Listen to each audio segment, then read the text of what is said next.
investigaciones por parte de la Superintendencia de Industria y Comercio específicas en el sector de ustedes, que ya lo hemos ido mencionando, por un tema de acuerdo de precios y de influenciación en precios.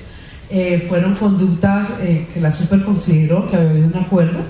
En este caso, pues se encontraron algunos documentos de algunos escritos que avalaban, que soportaban ese acuerdo, y por eso hubo la sanción.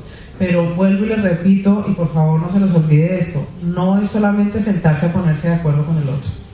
Es si una zona, todos venden bajo la misma tarifa, están en problemas. Y están en problemas que creo que no pueden salir, porque ya hay muchos antecedentes que han dicho que eso es así.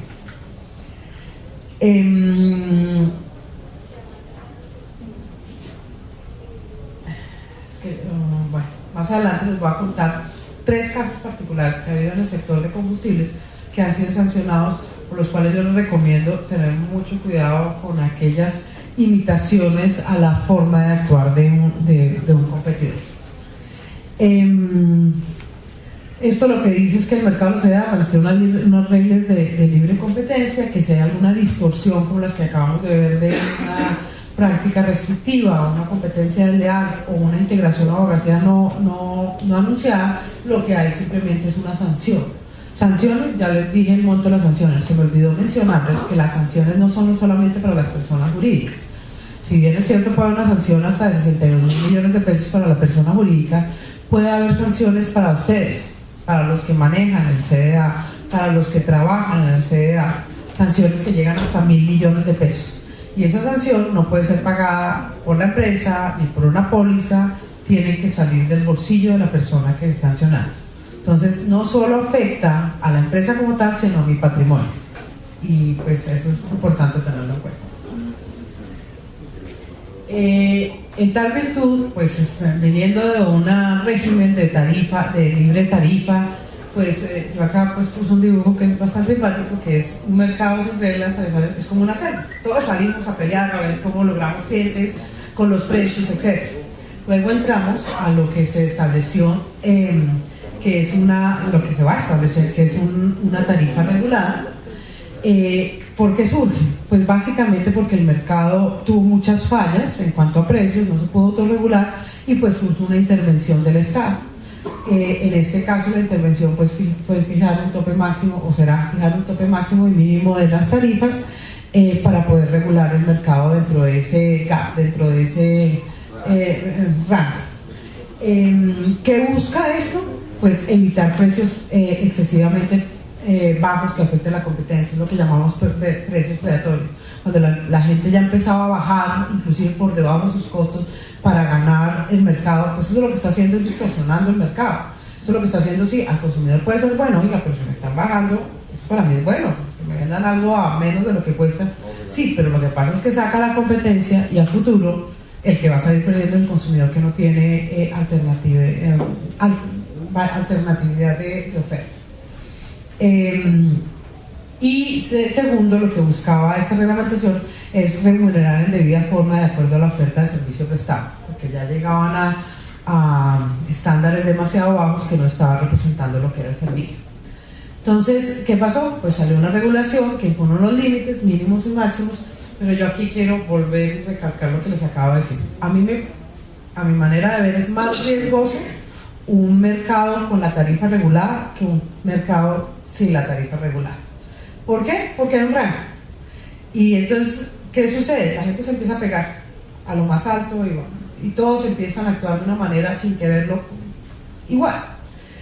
Lo que dice la tarifa regulada no es que todos se peguen a la misma tarifa, lo que dice es que tienen un rango y de ahí para arriba se deben mover.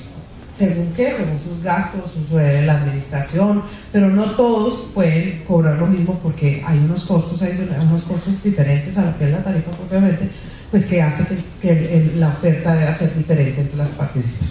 Entonces yo por eso digo que es más peligroso, porque la gente tiende a irse al tope y todos tienden a actuar de una manera similar. Entonces, vuelvo y reitero, que haya una tarifa regulada no significa que no haya libre competencia. Debe haber un movimiento en ese rango en lo que tiene que ver qué precio. Y fuera de eso, obviamente, se mantienen las reglas que ya mencionamos en la parte de libertad tarifaria, donde que el precio no es el único elemento para alterar el mercado, para distorsionar el mercado. Ponerme de acuerdo en las condiciones, en la forma, en el sitio, todo eso altera o distorsiona el mercado.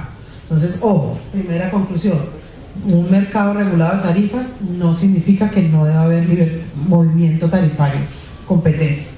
Y el precio no es el único elemento de competencia. Entonces, ¿cuáles son los riesgos en este mercado de regulado? Los mismos. La única diferencia es que ya no es abierto, sino que tienen un rango que tienen que moverse, que no se copien, o sea, que no vayan a hacer. Yo les digo mucho de la práctica conscientemente paralela porque es el pan de cada día en la superadora.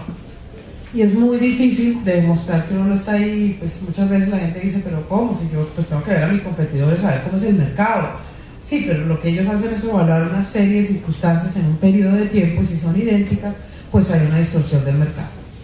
Entonces son los mismos: el tema de las prácticas comerciales restrictivas, el tema de la competencia leal y pues el tema de las informaciones. ¿Cuáles son los precedentes o casos similares que hemos encontrado o que encontré que quiero traer a colación fuera de los que tuvimos en su momento con los CDA?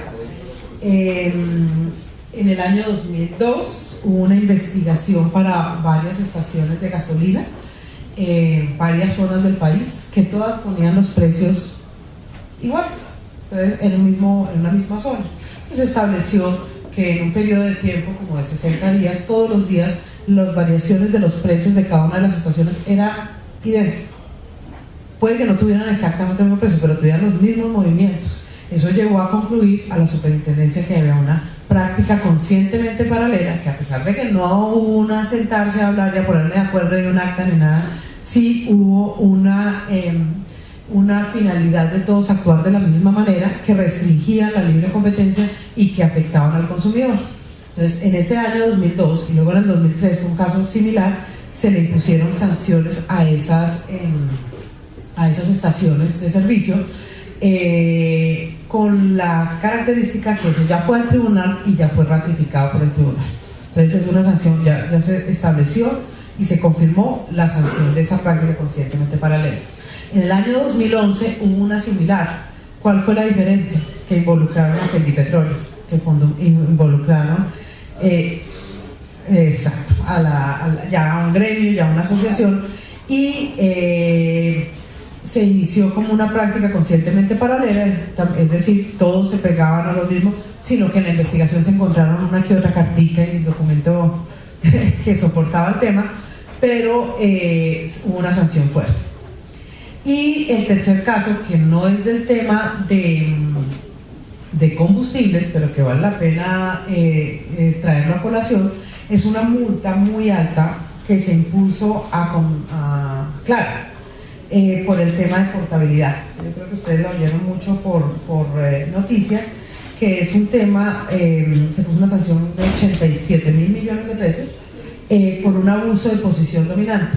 No por el tema de que, usted sabe que la portabilidad es la obligación que tienen las operadoras de dejar que uno se pase de un operador a otro sin problema.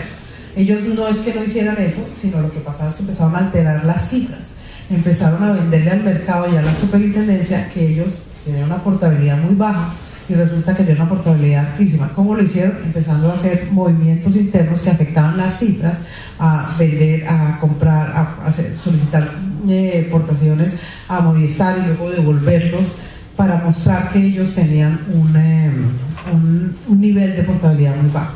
Esa fue una sanción bastante alta, es una sanción de 87.000 millones de pesos. ¿Por qué la traigo acá? Para que vean hasta dónde puede llegar a sancionar la superintendencia. Y fue por un abuso de posición dominante. ¿Cuáles son las conclusiones de eso? Que yo les dije que eran 3 y que se las he ido diciendo en el tiempo. Fuera de recomendarles el tema de la abogacía de la competencia, que me parece fundamental. Primero, libertad tarifaria y regulación no ofrecen a los actores del mercado excepciones en la aplicación de las reglas de la libre competencia en todos los aspectos. Es decir, porque una tarifa esté regulada no significa que no hay problemas de libre competencia. Los hay y creo que los hay más grandes. Recuerden que los problemas de libre competencia no están relacionados solo con la tarifa, sino también con la forma en que se ofrece un servicio al público.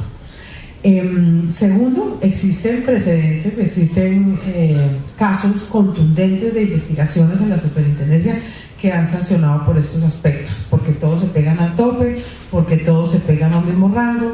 El caso de Fendipetróleos, se encontró que Fendipetróleos les decía, ¿para qué nos vamos a pisar las mangueras? Todos no peleemos, todos vámonos por lo alto. Y ese ido por lo alto pues les ocasionó una multa inmensa. Y la tercera, que ya me adelanté, es que el precio no es el único factor de competencia. Recuerde que ponerse de acuerdo en una cosa tan sencilla como lo que pasó en su momento, de, ¿saben que los domingos no vendemos mucho, entonces pongámonos de acuerdo a ver, usted atiende y yo no atiendo? Eso puede ser un problema de libre competencia. Lo ideal en un mercado libre es que todos ofrezcan sus servicios de la manera en que cada empresa considere que es viable para obtener más clientes, sin consideración a los demás, sin tener que sentarse con los demás a arreglar el mercado. Es decir, que el mercado debe funcionar solito, como le enseñan a uno desde chiquitos, de acuerdo a las reglas de la libre oferta y demanda, sin que haya manipulaciones por parte de los partícipes en ese mercado. Esto es todo lo que tenía que decirles. Espero que tengan en cuenta estas tres cosas, más lo de la abogacía, y muchas gracias.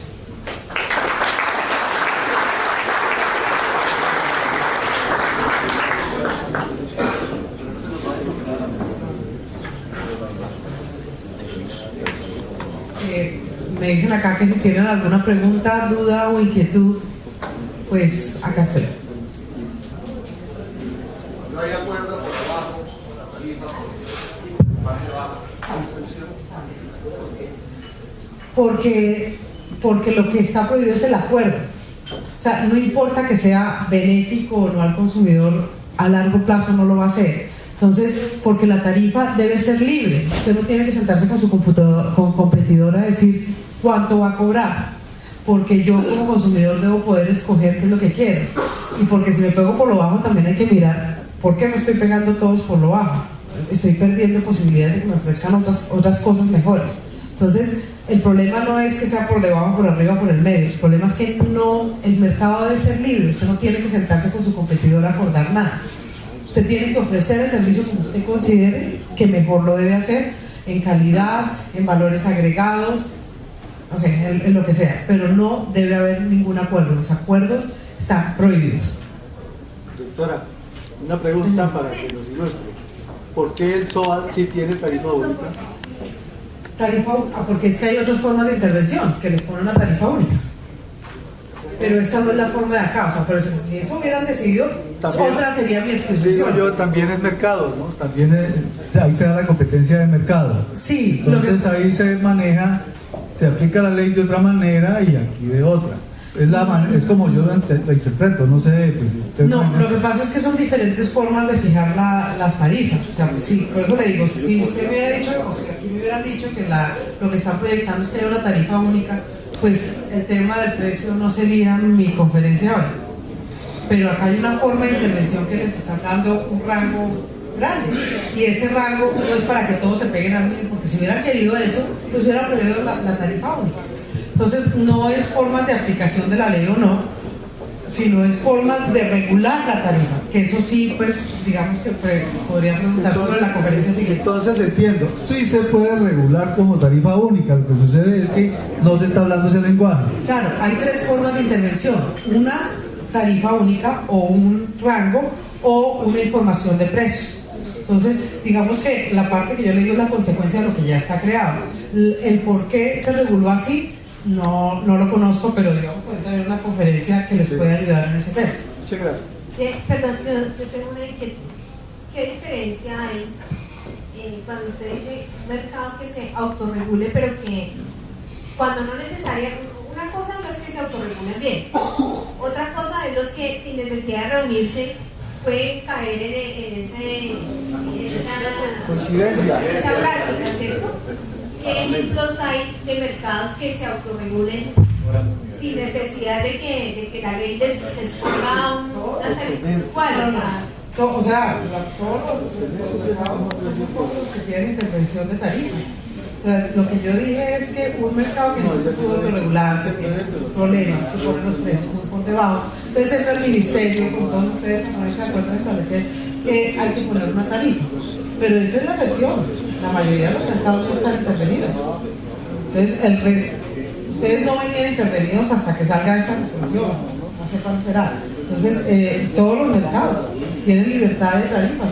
Pero usted va a un mercado de celulares, hay algún tipo de tarifas que están reguladas, pero hay otras que no, que cada uno puede cobrar lo que quiera. En cualquier producto o servicio que se ofrezca, pues no hay establecida una tarifa. Entonces, esa es la diferencia. Mucho, la excepción es la intervención. La generalidad es que no lo exista. Pero en uno o en otro, hay que moverse con lo que le dé. Efectivamente, como quedó en la ley, fue el rango en el cual nos vamos a tener que mover. Aquí la pregunta sería, quien se salga de ese rango, por arriba o por abajo, ¿qué consecuencias tiene para ese empresa? En la superintendencia no, yo creo que eso vendría a través del ministerio, porque ya no sería un tema de competencia, sino de violación de la reglamentación de tarifas, ¿sí? Que es diferente. Acá es no moverse, como usted dice, es moverse en un rango. Moverse es moverse. Sí, moverse es moverse de acuerdo a lo que le vamos a hacer.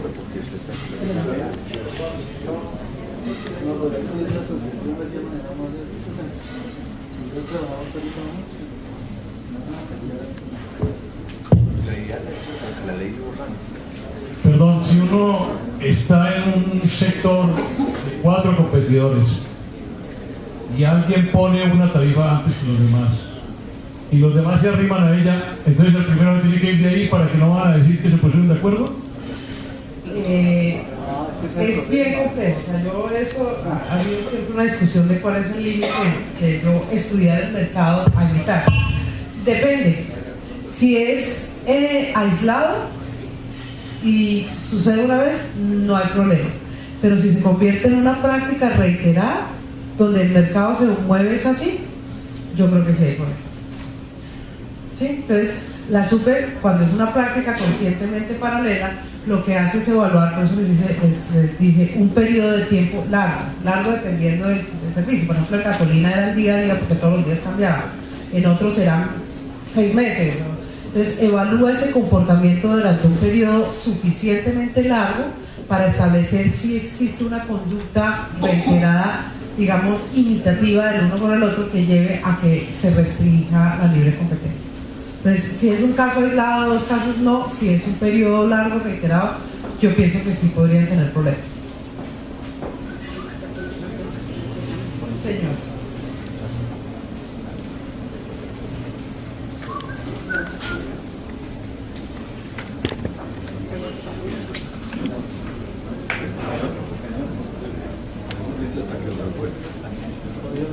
Buenas tardes, Servimoto CDA Palmira. Yo tengo una preguntita en el tema de las tarifas ya reguladas. ¿Qué sucede si un CDA no tiene ningún inconveniente y pone el precio full en el que quede la tarifa, digamos 150.000 pesos, pero resulta que está dando preventas como bonos, regalos o obsequios por valores de 50, 60, 80.000 pesos? ¿Qué sucede en esos casos y cómo se puede proceder a eso? Porque no sacamos nada con que haya una tarifa regulada si estamos dando preventas que bajan ese precio. Eso nos tocaría mirar si es un tema de competencia leal de cómo se está ofreciendo, pero si es un tema de que se está sobrepasando la tarifa como tal, es un tema que correspondería no al derecho de la libre competencia, sino al ministerio, que creería yo que le podría preguntar a la conferencista siguiente. Acá hay que distinguir muy bien, porque como me preguntaban ahorita, ¿y qué pasa si sobrepasa? Desde el punto de vista de competencia, en la super no lo van a investigar, pero en el ministerio sí, va a tener sanciones. Entonces acá habría que mirar ya en detalle si esas prebendas, etcétera, están fuera de las leyes de competencia leal para ver si existe una posibilidad de una proceso, no investigación, porque competencia leal no es investigación, sino es una demanda. Buenas tardes, Michael Lucía Contreras, CDA Conferri, bien, amigas. Sí, ¿qué más? Doctora Mónica, una pregunta sería, pues, digamos, una forma en la cual podríamos proceder los CDAs es en la resolución dice, menciona que nosotros debemos informar cuáles van a ser las tarifas para el año. Y algo así como 5 días después de que hayamos enviado el reporte, ya podemos aplicar las tarifas. Pensaría uno que en aras de protegernos frente a las demás tarifas, dentro de otros CDAs que puedan tener casualmente tarifas similares, en este informe que uno manda puede decir, mire, mis tarifas para este año van a ser estas 10, totalmente distintas, de manera que en enero voy a cobrar esto, en febrero esto, en marzo aquello, y así sea pues muy difícil que pudiera uno estar igual con el competidor. O qué mecanismo puede uno realmente utilizar, porque ese tema de conductas paralelas es bien complejo. Mire, yo lo único que les puedo decir es actúen cada uno bajo su propio PIG, bajo su propio balance, bajo sus propios mercadeo, bajo su propio... No piensen lo demás, pues cuando yo sé que eso llevarlo a la práctica puede ser difícil, pero cuando yo empiezo a dictar clase, pues un mercado que se rige por la libre y leal competencia es un mercado que yo actúo bajo mis propias reglas de juego, que es lo que yo quiero, que es lo que quiero vender, y no estar pensando en el vecino. Por eso les aclaro, si ustedes tienen la misma tarifa que el otro, no es que lo van a investigar ahí mismo. Lo que pasa es que si se encuentra que en un misma área, en un mismo sector, se están cobrando las mismas tarifas, sí puede ser un problema. Entonces, Michael, la respuesta es actúe cada uno con independencia de los demás. Buenas tardes. Acá. Pues teniendo en cuenta lo que se le va a adicionar a la revisión técnico-mecánica, que es la póliza contractual, que es lo de la Agencia Nacional de Seguridad Vial y otras cosas adicionales, ¿no? La rul también. Lo que se ha pensado y lo que se ha visto por experiencia es que todo el mundo, la mayoría, se va a ir por el piso de este rango. Entonces, yo veo algo como grave y una preocupación de lo que va a pasar, porque pues van a terminar los que han metidos en problemas por el tema. Sería como bueno que entonces el Ministerio, de acuerdo a su exposición, optara por una regulación de tarifa fija, más que rangos, porque aquí yo veo que va a haber un problema para los CDAs. La ley ya estableció cuál era un tope máximo en un rango. La ley, la 1702 ya dijo cómo, ya no, eso no se podría modificar, sino usar por otra ley. Bueno, muchas gracias a todos.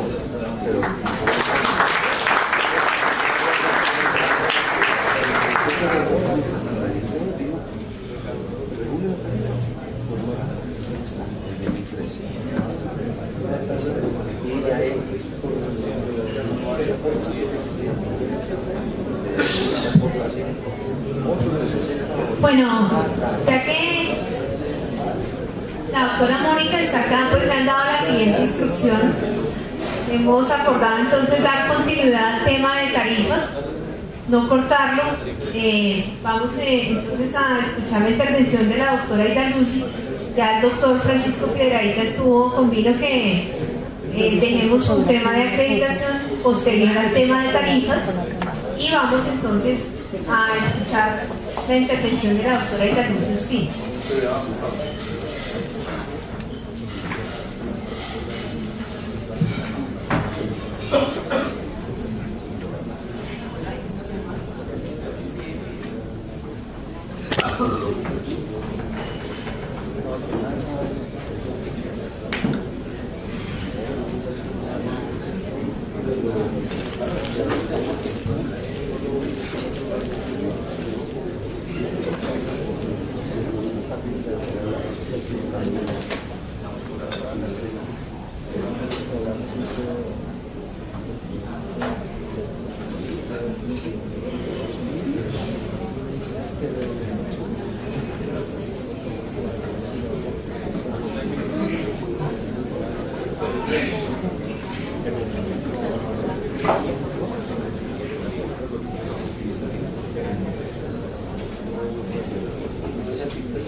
Aprovecho para saludar al doctor Francisco Piedrahita, que ya se encuentra con nosotros. Le agradecemos también pues, que nos haya cedido el espacio de su conferencia para darle continuidad al tema.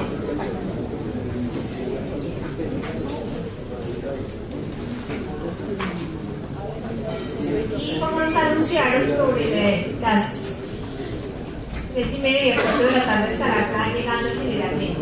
Bienvenida, doctora. Bueno, muy buenas tardes. Disculpen acá esta voz de ronqueta que tengo. A ver, mi presentación tiene dos componentes. Uno era hablar de la revisión técnico-mecánica en Cipras y el otro es la regulación de tarifa. Como creo que la idea es que empatemos con la intervención que acaba de hacerse respecto del tema de tarifas, pues me voy a ir a la segunda parte y después miramos este tema de cifras. Ustedes dirán si a continuación o si después vuelvo e intervengo con el tema de las cifras. Pero respecto a la tarifa, pues lo que les puedo contar es que, como ustedes bien saben, teniendo en cuenta el artículo 20 de la ley 1702 del 2013, al crearse la Agencia Nacional de Seguridad Vial, se le otorgó al Ministerio de Transporte la facultad de definir unas condiciones, características de seguridad y rangos de precios al usuario para los organismos de apoyo. En este caso, ustedes como centros de diagnóstico son organismos de apoyo reconocidos por el Código Nacional de Tránsito, así como los centros de reconocimiento y como los centros de enseñanza. De los organismos de apoyo contemplados en el Código Nacional de Tránsito, a los cuales se les excluye la competencia, o que quedaron excluidos de la competencia de regularles tarifa, es al organismo de apoyo CIA, centros integrales, dado que los centros integrales desde la ley ya tienen definido cuál es el valor de la gestión o servicio que presta este organismo de apoyo al tránsito. Pero los otros tres organismos de apoyo reconocidos en el código, como son centros de diagnóstico, centros de reconocimiento y centros de enseñanza, sí son los organismos que están bajo la potestad que tenemos de generarles una regulación tarifaria. Para hacerlo hemos hecho una serie de mesas de trabajo. El Ministerio hizo dos acciones diferentes. La primera, pues por supuesto, empezó a generar una discusión que, como ayer bien lo decía el doctor Gonzalo Corredor en su exposición en la instalación, era un tema que ya veníamos discutiendo con anterioridad, incluso a que se llevara a la ley de la creación de la agencia. Es más, el problema que hoy viven y han vivido ustedes como organismo de apoyo respecto de las tarifas en este servicio fue objeto de las mesas que venimos adelantando desde el año 2012-2013. Estuvimos evaluando la viabilidad jurídica de poder fijar una tarifa para con ello tratar de tener además un control al regular, intervenir la tarifa, poder tener un control en el servicio, porque no tener una tarifa regulada estaba llevando a que tuviéramos un comportamiento absolutamente inadecuado de algunos de los prestadores de este servicio o acreditados como prestadores del servicio, vulnerando o afectando como tal el concepto de servicio, que es lo que nos interesa a nosotros como Ministerio de Transporte. La importancia, como yo les he dicho en reiterados escenarios, de la revisión técnico-mecánica es la esencia que tiene la revisión técnico-mecánica, es que es un elemento fundamental en seguridad vial y que veníamos viendo un deterioro permanente en esta prestación de este servicio, porque lamentablemente habíamos llegado a que para muchos centros de diagnóstico el negocio era vender un papel que se llamaba certificado, más no hacer la revisión técnico-mecánica y certificar que el vehículo está en perfectas condiciones para poder transitar.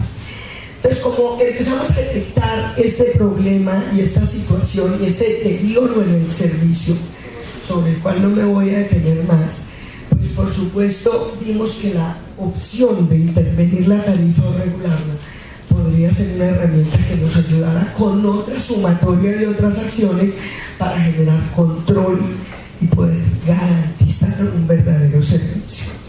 Es por ello que, por supuesto, entonces empezamos a discutir este tema y a analizarlo. Y cuando evaluado todo el marco normativo con el que contábamos, encontramos que era fundamental que se nos constituyera en un mandato legal. Esa fue como la primera gran conclusión que tuvimos.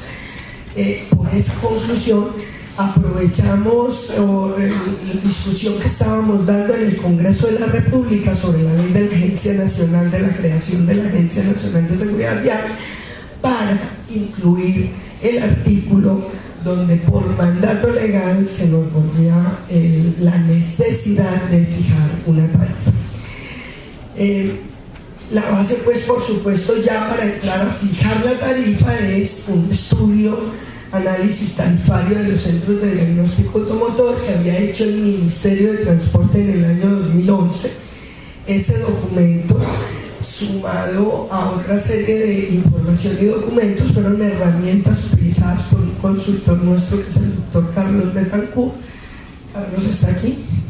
Acá está presente el consultor contratado por el Ministerio de Transporte para efectos de que nos acompañara en la construcción y la definición técnica de esta tarifa. En esto también vale la pena mencionar que los gremios que han representado el sector, como son ASOCDA y ACEDAN, presentaron un estudio también de estructura de costos, y FENALCO también presentó un documento pues donde también hacían unos planteamientos frente a los costos. Yo, frente a la forma como definimos la estructura, digamos, de la tarifa, me voy a permitir darle la palabra al doctor Carlos Betancourt para que él les explique esa parte técnica de cómo en unos corto espacio, cómo se estructuró la tarifa, cuáles fueron las premisas. Pero ¿qué quiero mencionar? Pues que obviamente durante todo el año 2013 realizamos varias mesas de trabajo en este sentido. Se escucharon las explicaciones que ustedes dieron y las exposiciones de los estudios realizados. Nosotros hemos publicado ya 4 versiones de la regulación de la tarifa, del borrador con el cual estamos proyectando regular la tarifa. Efectivamente hay unos componentes fundamentales que hacen parte, digamos, de la discusión del tema de la tarifa, como son una serie de mandatos legales, como es el sistema de vigilancia del costo, que significa la implementación del sistema de vigilancia que debe implementar la Superintendencia de Puerto y Transporte, como es también la póliza de responsabilidad civil contractual y extracontractual. Y aparte de la estructura de costos que ustedes tienen para generar el servicio que nosotros requerimos, estamos mirando estos otros conceptos y definiendo si esos conceptos hacen parte de la tarifa o si se cobran por fuera de la tarifa, y se deja señalado en la resolución que la tarifa es el valor X o el rango X más esos costos adicionales que son mandatos legales. En este punto hemos tenido varias discusiones.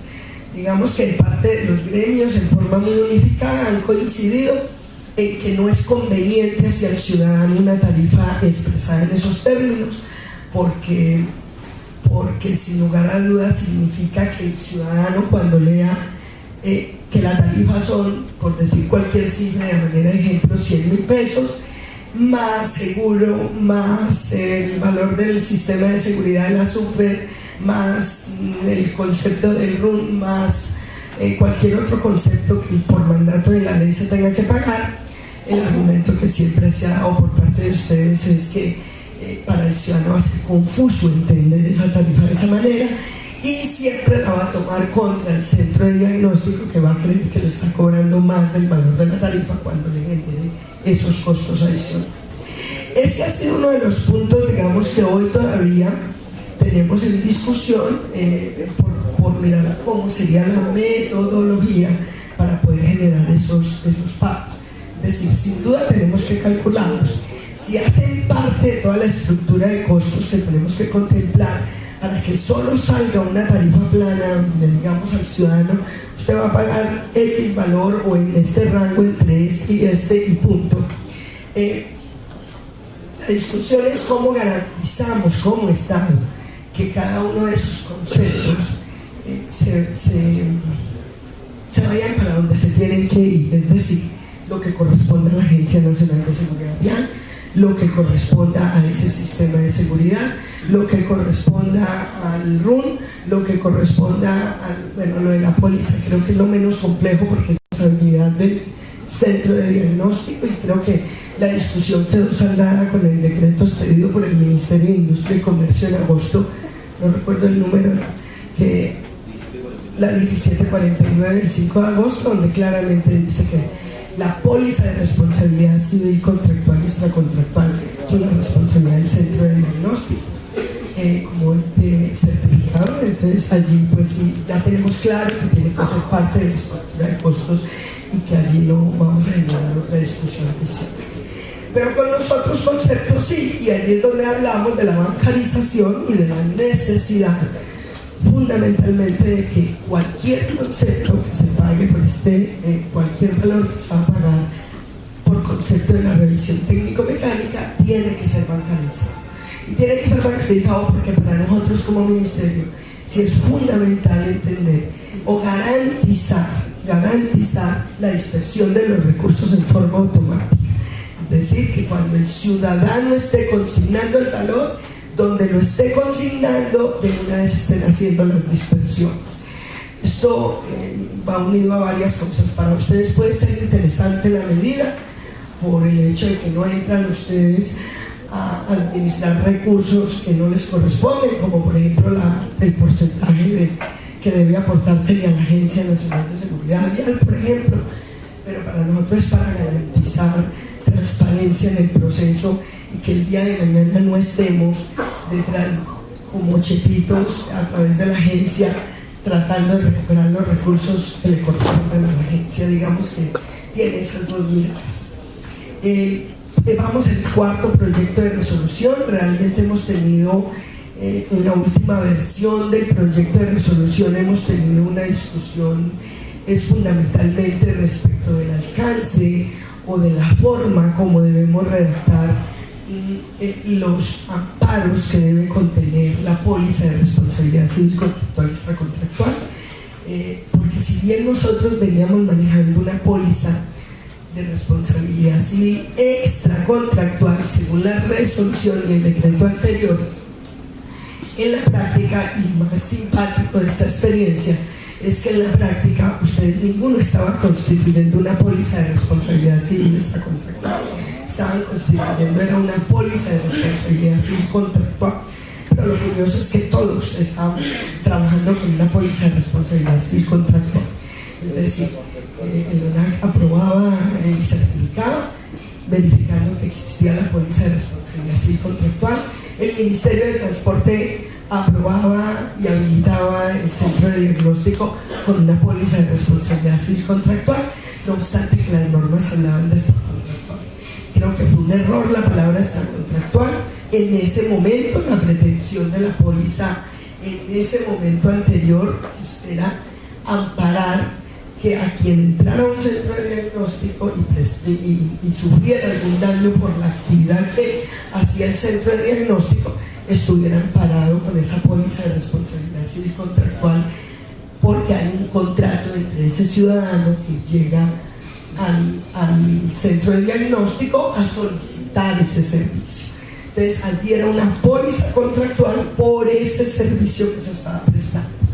Realmente se estaba constituyendo la póliza que era la de los salarios mínimos, y si bien todos estábamos trabajando alrededor de esa póliza correctamente, las disposiciones legales hablaban era de una póliza de responsabilidad civil extracontractual, que es completamente distinta.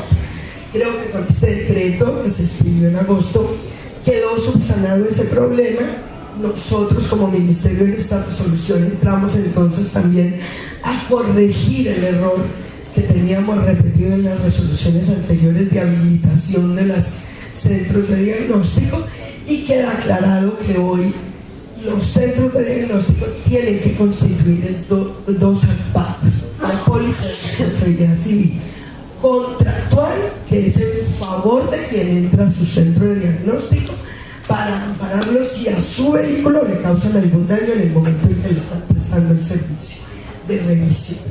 Y una póliza de responsabilidad civil extracontractual que va a proteger, digamos, va a amparar a ese vehículo frente a cualquier daño que pueda causar hacia terceros, precisamente dentro de este concepto del servicio que se presta y la calidad del servicio que tiene que estar prestando.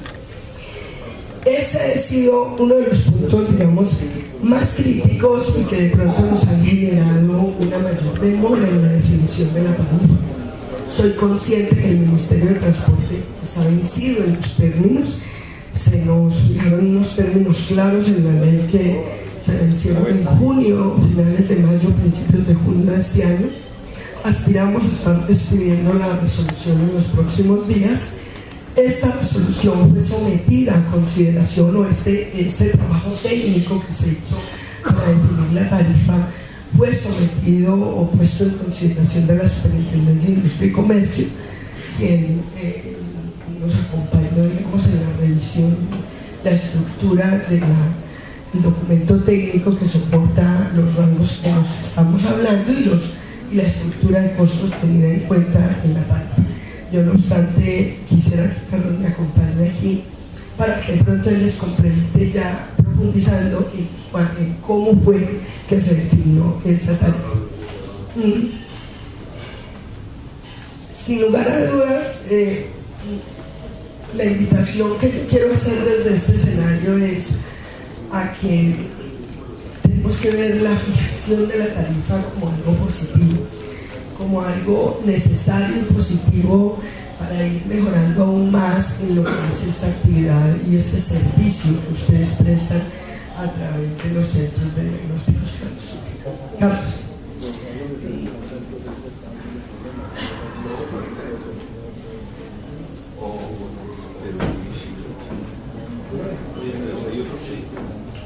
Yo aquí hago este paréntesis porque creo que muchos tienen ganas o preguntas sobre cómo se estructuró la tarifa. Nosotros a los gremios en las mesas de trabajo les expusimos toda la metodología, pero creo que es importante que Carlos les explique en forma muy rápida cómo fue que se estructuró el concepto de tarifa que ustedes han visto en la resolución que tenemos. Muchas gracias. Voy a contarles los detalles de la construcción de los rangos de tarifas.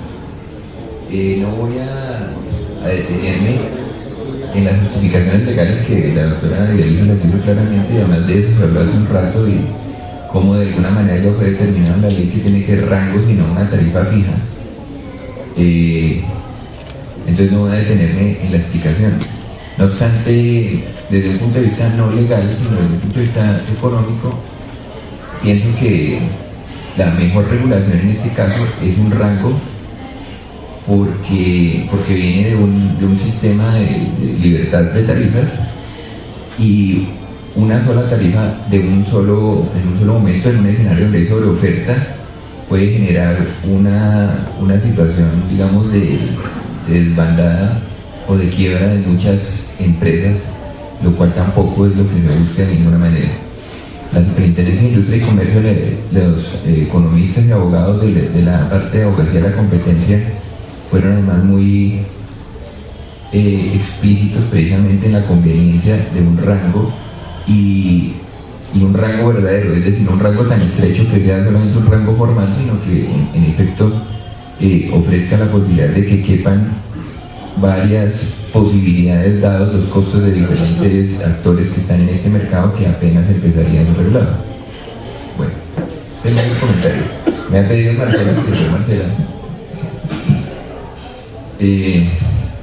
que les cuente pues por qué estoy aquí. Yo soy un consultor contratado por el Ministerio para hacer estos rangos, tanto para los centros de reconocimiento de conductores como los CDA y también las escuelas, que ha habido mucha dificultad con la información en este último caso.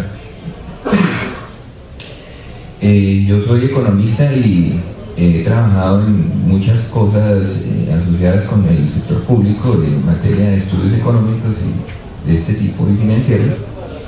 Fui subsecretario de Movilidad de Bogotá, entonces tengo una experiencia, un conocimiento de estos temas también asociados al transporte y organismos cercanos a las autoridades en este sector.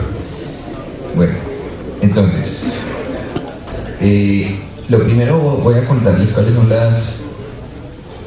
los métodos generales que se utilizaron. Había un antecedente, era un documento de 2011 que habían hecho en el Ministerio de Transporte con base en la operación de una consultora en su momento. El documento es bastante bien hecho en su momento, en el año 2011. Tiene muy buena estructuración en cuanto a la información estadística, es muy robusta. Adicionalmente, los supuestos financieros que utilizaron en su momento pues son razonables, sin embargo yo los cambié, ahora les voy a mostrar por qué.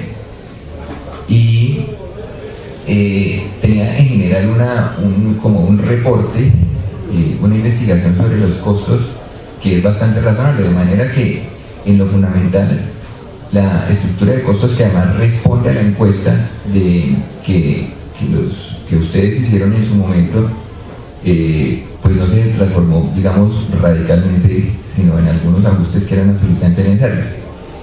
Entonces, el método central es que las tarifas se determinan por el método de la rentabilidad objetivo. Eso, financieramente hablando, quiere decir que ustedes definen ex ante una rentabilidad que se busca, una rentabilidad real que se busca, y con base en eso, después de construir los flujos de ingresos y de gastos, hay unos datos sobre todos los costos, y con esa rentabilidad objetiva en realidad los ingresos son endógenos, o sea, los ingresos salen del cálculo. Eso garantiza que no haya, digamos, o sea, que haya cierta homogeneidad a la hora de determinar la tarifa. Entonces el resultado va a ser un valor, ¿sí?, que si algún día ustedes, ese valor es como el valor buscado central intermedio, y después se construye techo y piso. Este método difiere del que se hizo en los otros se calculó al contrario, primero el piso, después el techo. Aquí se sacó una tarifa intermedia que, si ustedes, para decirlo de una manera coloquial, es la tarifa que ustedes, me imagino que tienen en la mente, que sería la tarifa única. Entonces primero saco la mitad y después saco el piso y el techo. Entonces, se tienen los costos, las tasas de retorno, se calculan los ingresos necesarios para ello, o sea, los ingresos, como les digo, son endógenos, son consistentes con eso. El ingreso obtenido se dividió por el número de vehículos por revisar consistentemente con la eficiencia técnica histórica para obtener así las tarifas. Para calcular la rentabilidad objetivo se utilizó el modelo KPM, que pues pone en contexto el retorno con factores de riesgo como tasa libre de riesgo, y aquí vienen los cambios que hice para este modelo del KPM. Se empleó la tasa de los test del gobierno colombiano a 6 años. Bueno, entonces la situación es la siguiente: en el estudio de 2011 tenían como tasa de riesgo la de los treasuries de la Reserva Federal, y se agregaba un dato de riesgo país, y se agregaba, digamos, se agregaba un spread que estaba asociado con el riesgo país.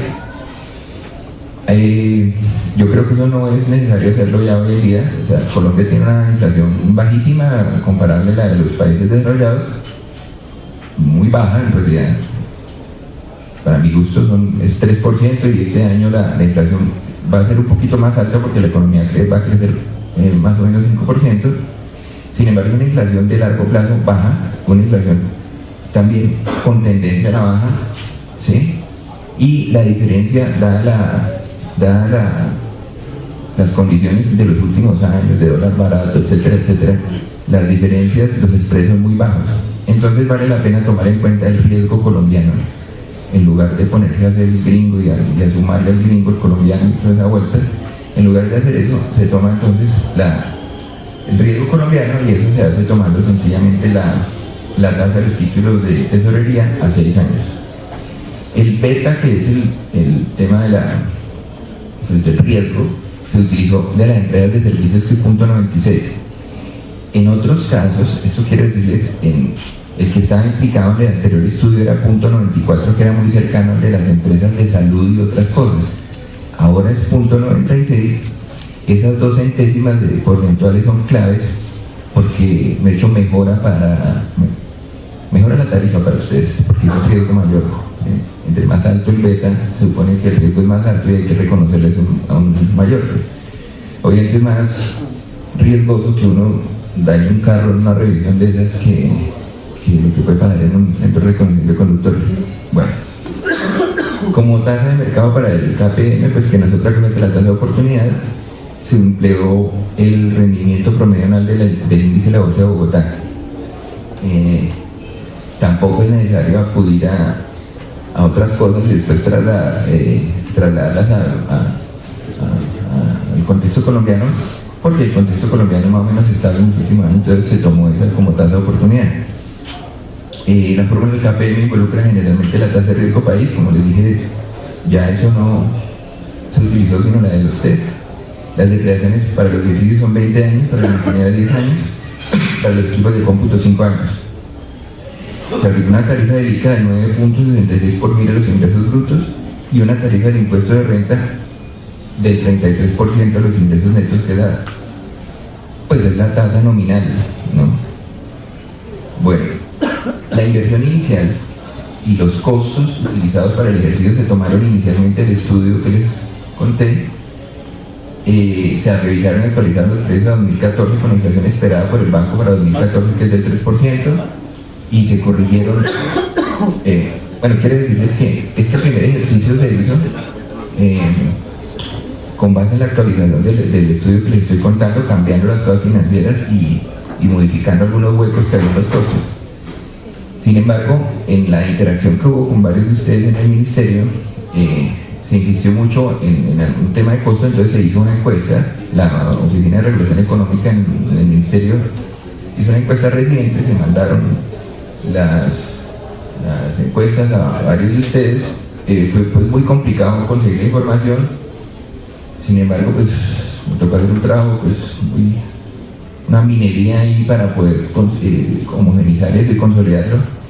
Y como les voy a mostrar al final, de ahí se pudieron sacar 9 escenarios diferentes de tarifas, pero lo que pasó con todo eso es que todos ellos se acercan mucho al ejercicio inicial y por lo tanto optamos por hacer los rangos con este ejercicio inicial, que es muchísimo más robusto estadísticamente. Bueno, para establecer el promedio histórico por CDA de certificaciones expedidas desagregadas por vehículos livianos, pesados y motos, se empleó la composición del parque automotor. Pues digamos, este cálculo esa es como de abril, porque el cálculo es más o menos de mayo, junio, y después no cambié las composiciones con los datos porque eso no varía para nada. Las participaciones del parque automotor, entonces, entre livianos, pesados y motos, se le aplicaron al promedio anual de certificaciones expedidas entre 2010 y febrero de 2014. Entonces, como está el parque, esas participaciones se aplican a las certificaciones, y así pues se obtiene el promedio histórico por CDA de certificaciones. Con ese promedio anual por tipo de vehículo, dicho valor se dividió por el número de pistas habilitadas para cada tipo, para determinar la demanda por línea y por tipo de vehículo. En el caso de líneas listas se consideró una utilización de 20% para pesados y 80% para livianos. Este también es un detalle importante. La mayor parte de los que tienen, o sea, el que hace como pistas de pesados, a veces son poquitas, entonces las pistas de pesados se utilizan mixtas, la mayor parte. Entonces también llegamos a un acuerdo por el cual se puede considerar que una pista mixta utiliza el 80% para livianos y solamente 20% para mirar carros pesados. Para calcular la capacidad anual por CDA, se tomó la capacidad por hora, línea y tipo de vehículo registrada en el estudio inicial que les dije, que tiene una microeconomía muy fina, entonces no hay ningún problema con eso. Se consideró una jornada de trabajo de 48 horas a la semana y 52 semanas al año. Se consideró al final de los 10 años un ingreso remanente a la inversión inicial equivalente al 100% del valor de los terrenos, 50% del valor de los edificios y 10% de la maquinaria y el equipo de oficina. Se consideraron cifras para un horizonte de 10 años y se involucraron variaciones en la demanda provenientes del aumento del parque automotor y de la disminución de la evasión. Entonces, este punto es clave también. Entonces, piso y techo se construyen suponiendo, o sea, teniendo en cuenta el aumento del parque, ¿cierto? Y una subida o no bajada de la evasión. Es decir, no tomo el dato de la evasión, sino la variación de la evasión, que es lo que importa en estos casos. El cálculo básico considera un aumento del 3% de la demanda como consecuencia del aumento del parque automotor, que es razonable. La tarifa consistente es un valor intermedio del rango en esa consideración del 3% de la demanda como consecuencia del aumento del parque. El piso del rango se determinó estimando 0 efectos tanto del crecimiento del parque como de la evasión. Es decir, el piso va a ser considerando que no crece el parque y que no hay evasión y que no crece la evasión. Que sí hay, pero la que hay se queda como está, ni sube ni baja. El techo del rango se determinó considerando un aumento de la demanda del 3% como efecto del aumento del parque y un crecimiento de la demanda de 2% como efecto de la disminución de la evasión. O sea, obviamente los más pilos, los que tienen una deficiencia técnica mayor, pues digamos microeconómica, entonces no pueden cobrar menos. Bueno, ese es los datos de la tarifa intermedia. Pero bueno, ahí como están muy chiquitos los números, yo creo que pueden mirarse de esta manera aquí así. Estos ya son los datos finales. Entonces ustedes ven como la tasa libre de riesgo es 6.08, que es la de los test colombianos. El estimador de riesgo del mercado es 0.96. La rentabilidad del mercado es 14.98%, la de la bolsa de valores, pues. Entonces el modelo KPM me da 14.62, la inflación promedio de los últimos años ha sido 4.04%, entonces la tasa objetiva real es de 10.2%. Es decir, con una tasa de ganancia del 10.2%, pues que un negocio que se gana en términos reales, eso es un negocio bueno, ¿cierto? Entonces, en términos reales, ¿sí? Entonces así se dice el ejercicio. Como les digo, el crecimiento de la capacidad instalada por aumento del parque automotor se considera en el piso que sea 3% o disminución de la evasión del 2% y en el techo 0%. Y así los rangos dan para los livianos de 102.000 a 122.000 pesos, 102.125 a 122.426, para pesados de 165.737 pesos a 199.620 y para motos 62.814 a 74.390. Vale decir que eso es lo que la tarifa técnica, pues no está metido lo que hablábamos hace un rato, ¿no? Ni la tasa para la Agencia Nacional de Seguridad Vial, que yo también hice los cálculos de la tasa y si quieren, no sé si que les muestro eso. ¿Sí? ¿Cómo? Sí, aquí está el IVA, lo que no está es la tasa de la Agencia Nacional de Seguridad Vial, ni el seguro ese nuevo. Sí, son precios de mercado. Sí, pero le falta la tasa de la, o sea, por ejemplo, a la tarifa de livianos le faltarían más o menos en el caso de hombres, unos 8.000 pesos, en el caso de mujeres, unos 5.000 pesos. La tasa para la Agencia Nacional es más baja para las mujeres porque tienen mejor comportamiento en las vías. Entonces, sí, están las... No, para esas... Perdón, sí, tienes razón, me equivoqué. En las tasas para la Agencia Nacional de Seguridad Vial ya les voy a contar, son más o menos 8.000 pesos para los CDA, ya les voy a contar cuánto es. Tienes razón, gracias. ¿Cómo? No, la póliza no está. Esa es la tarifa técnica sin incluir la póliza y sin incluir la tasa para la seguridad vial. Ni el sistema de control y vigilancia. Miren, ahí vale la pena aclarar lo que yo les estaba diciendo al principio. este trabajo de la tarifa no tiene incluido ni la póliza, la modificación en la póliza de responsabilidad civil extracontractual, que ese es el valor que en las versiones que ustedes conocen aparece como un costo por fuera de esta tarifa técnica. Lo mismo que el porcentaje de lo que se va a pagar a la Agencia Nacional de Seguridad Vial, que en las versiones que ustedes conocen aparece como un porcentaje por fuera de la tarifa técnica, ni lo del sistema de seguridad y vigilancia de la superintendencia. Digamos que aquí está la tarifa técnica sin incluir esos 3 costos adicionales. Lo que les explicaba ahorita es que la discusión la estamos dando si esos 3 costos los incluimos en esta tarifa técnica para dejar una única tarifa plana con toda esa estructura de costos, o si mantenemos la redacción que tenemos hoy de dejar la tarifa técnica más esos costos para diferenciar que son unos valores que son mandatos legales que en la práctica son los mismos. Esa es la discusión que hoy estamos dando frente a la redacción, pero digamos que en esencia el tema es que tomaremos la decisión en los próximos días y queda simplemente una sola tarifa incorporando esos 3 valores y punto, o si mantenemos la posición de que queden por separado. Digamos que hay unos temas jurídicos que todavía tenemos que superar. Como ya llegó el general, ¿te falta algo más para cerrar? Este dato inicial, bueno, 2 cosas.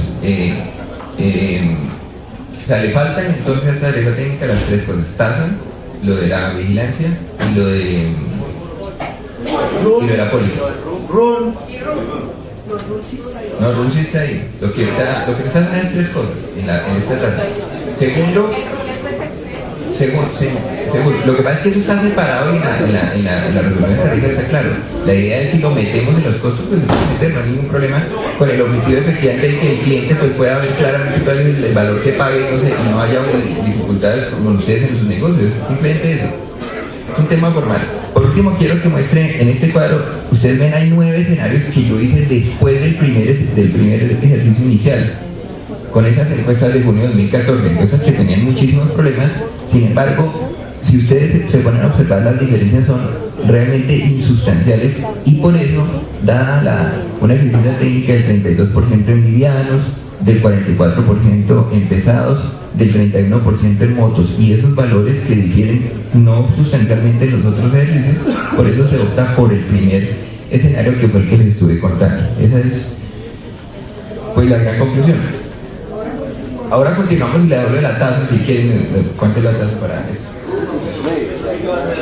Participación y el acompañamiento de la doctora Italuzzi y del economista asesor del ministerio, Carlos, pero queremos darle la bienvenida al mayor general Carlos Ramiro Mena.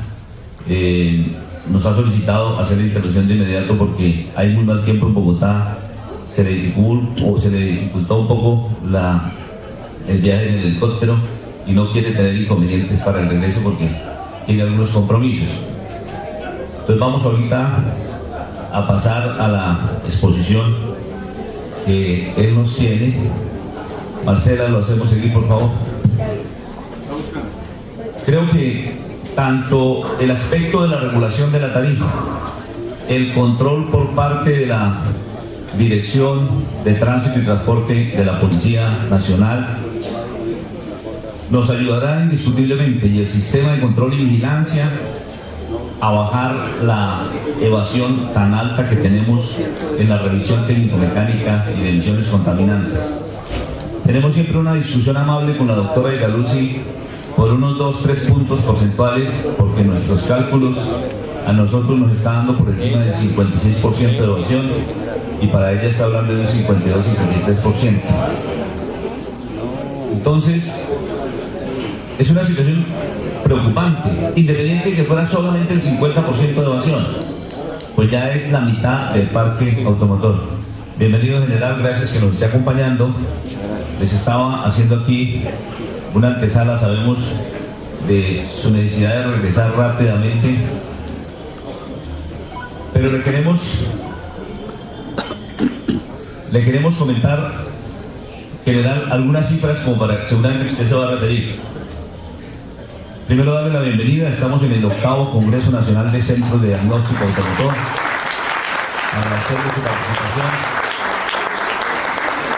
Sabemos que un importante factor para controlar y ayudar en la seguridad vial, indiscutiblemente, es toda la institución en cargo que se está representando como director de Tránsito y Transporte de la Policía Nacional, que ese compromiso para trabajar en que no siga dándose ese incremento en la evasión que está al orden del cumplimiento del 55% del parque automotor, que no hace la revisión técnico-mecánica, seguramente con el trabajo de ustedes va a ser valiosísimo para que el ciudadano entienda la importancia dentro del deber ser de cumplir con algo que lo que pretende es salvar vidas y proteger el medio ambiente. Sabemos del esfuerzo que se está haciendo en las carreteras del país, sabemos del esfuerzo suyo, nos agrada que nuevamente haya sido ratificado en el cargo, parece que se lo iban a llevar por allá para otro lado, pero otra vez regresa aquí con nosotros, qué bueno, y pues dándole la bienvenida, le queremos dar la palabra y nuevamente un aplauso por ese esfuerzo de todos los policías. Muy buenas tardes a todos y cada uno de ustedes. Permítanme presentarles un saludo especial en nombre del señor director general de la Policía Nacional, mi general Rodolfo Palomino, quien conoce muy bien el gremio, conoce muy bien el sector y como siempre quisiera estar en todos estos eventos. Sin embargo, la responsabilidad de una institución de más de 182.000 funcionarios y las circunstancias del país no permiten compartir con ustedes estos espacios.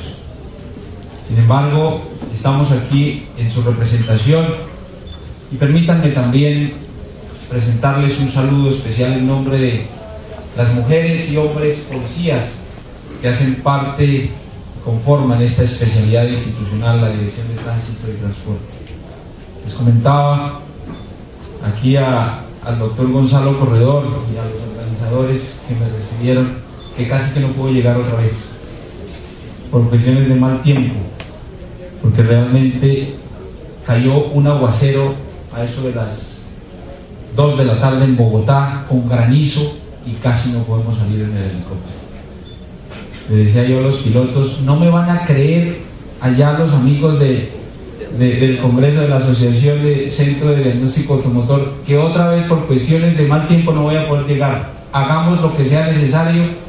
Bueno, hicieron todos los intentos y afortunadamente aquí estamos para cumplirles ese compromiso que habíamos adquirido con ustedes. Y realmente muy agradecidos a todos ustedes y felicitar a los organizadores, a la Asociación Nacional de Centros de Diagnóstico Automotor, a su presidente, el doctor Gonzalo Corredor.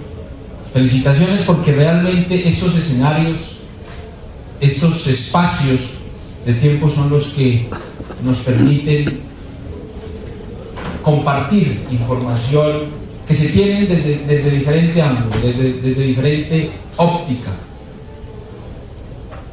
y que esas informaciones se convierten en complementarias para poder visionar y poder enfocar el accionar como corresponde. Y más cuando hablamos de seguridad vial. El tema de la seguridad vial es un tema complejo, es un tema que no solamente le compete a Colombia, es un tema que está en la agenda internacional, es un tema que está en la preocupación internacional, porque miren ustedes que en los últimos análisis que se han realizado a través de organismos internacionales han llegado a estas conclusiones, que de seguir la accidentalidad como está en este momento en el mundo, de 2011 a 2020 se presentarán 1.9 millones de personas muertas en accidentes de tránsito. Significa de que se presentarían 3.560 muertos diarios en el mundo por accidentes de tránsito. Y más grave aún, que cuando se analiza quiénes son las víctimas, y especialmente las edades de quienes mueren, está entre los 15 y los 30 años de edad, es decir, en la edad de mayor productividad del ser humano. Y por eso los organismos internacionales han pedido a todos los países del mundo, especialmente los que están adscritos a los diferentes organismos internacionales, de que hay que hacer con urgencia algo, hay que tomar medidas urgentes para evitar que sigan presentándose siniestros viales. Colombia, si hablamos de América del Sur, está en un 8º lugar de los países con mayor frecuencia en accidentes viales. Miren ustedes, Venezuela tiene una tasa por cada 100.000 habitantes de 37.2, es decir, 37 muertes por cada 100.000 habitantes, seguido por Ecuador con 27. Colombia en este momento está en 12.1, que si bien es cierto no estamos entre los peores, pero también es cierto que la accidentalidad en Colombia es muy alta. Y si nos comparamos con países importantes del mundo, se tiene que India tiene una tasa de 20.5, seguido de China, también igual con la misma tasa, y Colombia está en el 5º lugar con la tasa que enuncié en su momento con 12.1. Es así entonces que en conferencias, en análisis que se vienen realizando desde el año 2009, en particular las Naciones Unidas, han concluido de que de 2011 a 2020 se ha declarado la década de la seguridad vial, y con unos compromisos a los países miembros, compromisos que están orientados a que entre todos los países se han propuesto en salvar por lo menos 5 millones de vidas en estos 10 años. 5 millones de vidas en estos 10 años.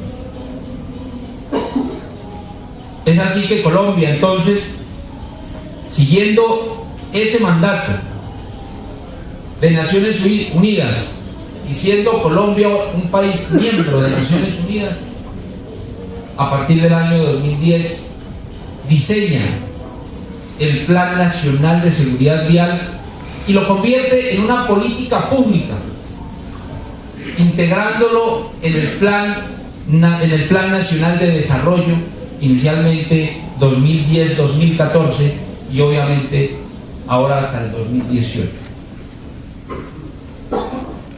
¿Qué significa convertirse en política pública? Significa que independientemente de quién esté como presidente, tiene la obligatoriedad de continuar con las acciones que se vienen desarrollando frente a la seguridad vial, porque es un compromiso con Naciones Unidas, porque nos han colocado unos indicadores a nivel internacional para disminuir la morbimortalidad y la accidentalidad vial, y basado en unos parámetros que ha dado Naciones Unidas, Colombia los ha tomado prácticamente para diseñar ese Plan Nacional de Seguridad Vial, teniendo en cuenta 5 aspectos fundamentales. Cuando se analizó en Colombia que muchas de las instituciones, incluso muchos de los sectores, se hacían muchas cosas por la seguridad vial, pero se estaban haciendo de manera independiente, de manera solitaria, de manera aislada, si se quiere, sin articular. Lo primero, entonces, que se tiene como pilar fundamental es la coordinación interinstitucional. Es decir, que todos y todas las instituciones debemos trabajar de manera articulada, debemos convertirnos en complementarios a todas las acciones que hace cada institución y cada sector. Sectores como el Ministerio de Defensa, el Ministerio de Transporte, el Ministerio de Educación, incluso el Ministerio de Comercio Exterior y diversas instituciones que tenemos que estar debidamente articulados para realmente impactar de alguna manera la seguridad vial. Es así